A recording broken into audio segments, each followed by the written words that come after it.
Joining me is Linda Tanner, who's running for New Hampshire State Senate in the Senate seat 8. So Linda, let's continue our conversation. Sure. I've been asking all our guests, right, in the second segment, the budget question, because I look at New Hampshire's budget, I see us $80 to $100 million in the hole as we kind of start out the day.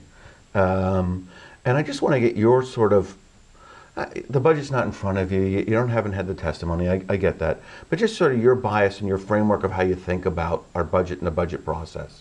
Well, I think basically the budget, from my point of view, is a set of priorities. And that's what makes a big difference who's down there at the State House. What your priorities are for the budget. You have a fixed income just like you would have in your home, and you have to decide what you can afford with that fixed income and what are the priorities. And certainly as a state government, you have certain things that you're obligated to provide. And certainly I think the other side thinks it's a spending issue. And I agree that there probably are some efficiencies that we can set into the budget. But at this point, we've had that budget cut so much. In fact, cut so much under the O'Brien budget that we suffered 2 major lawsuits because they took the money to balance their budget from those areas, from mental health and from the uncompensated care for hospitals. And the other things that they took away from the budget, they put on the local school districts or a property tax, like the Chins petition that is for troubled youth, truant youth. And if the state doesn't pick that up, then each local school district is stuck with that cost. And I don't think that's fair. I think the state has, it's like a big risk pool. It actually, it's like insurance.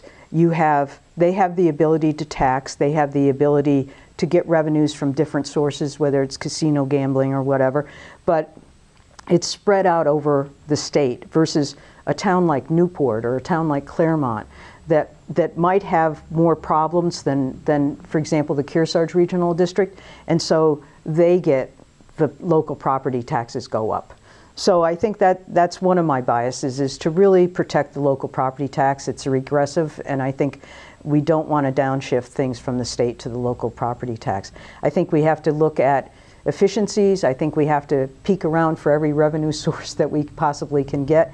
I won't take a pledge, but at this point, unless my constituents overwhelmingly say they want an income or a sales tax as a way to alleviate the problems that we're having, I'm not going to vote for one. And Governor Hassan's already said she'd veto it in anyway, so I think that's not an issue in the upcoming term.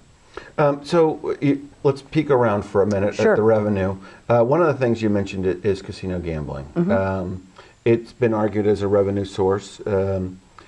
Are you generally in favor, again, we don't have a bill in front, but are you generally in favor of casino gambling or against it? Well, we had several bills come up in this last term, and I voted against them. and I voted against them because I think the cost benefit of bringing casino gambling into New Hampshire, we have to look at very carefully. What the state is actually going to get from it, and I thought the bills didn't give us enough revenue from it. What we can use that revenue from, and they were trying to make it a panacea, that it was going to solve all our problems. And at the same time, we're seeing a decline in revenues from 2 casinos in Delaware claimed bankruptcy. Atlantic City's closing down. We know that video poker, online poker, is really a big gambling competition for casinos. And it brings a lot of problems with it. Addiction, certainly the people that are addicted play lottery, but it isn't quite the same involvement as if there's casinos close by. So I'm open to looking at casinos because we do need revenue source, but I think we need to weigh it very carefully. So it really is going to be, from your vantage point, really the detail of the legislation. Yes, definitely. So we've got time, maybe about a minute and a half. And one of the other issues I think you're going to have to deal with is the expiration of the Medicaid pool expansion. What's your thought process there? Well, I am a firm backer of the Affordable Care Act and also our New Hampshire Health Protection Act, which is the Medicaid expansion. And I know there's been some problems. Everybody knows there's been some problems. We actually have 5 insurers coming on board in January.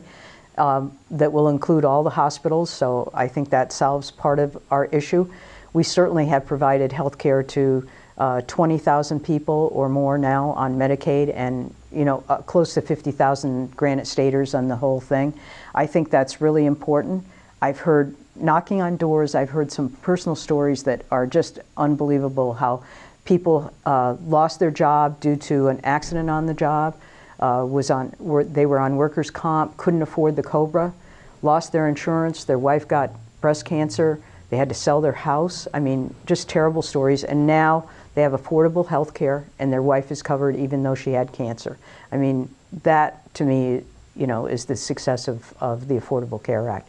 So I'm leaning very much towards expanding it. Obviously, like you said, everything's kind of in the weeds of bills, how you look at it, and it's all a compromise at the end.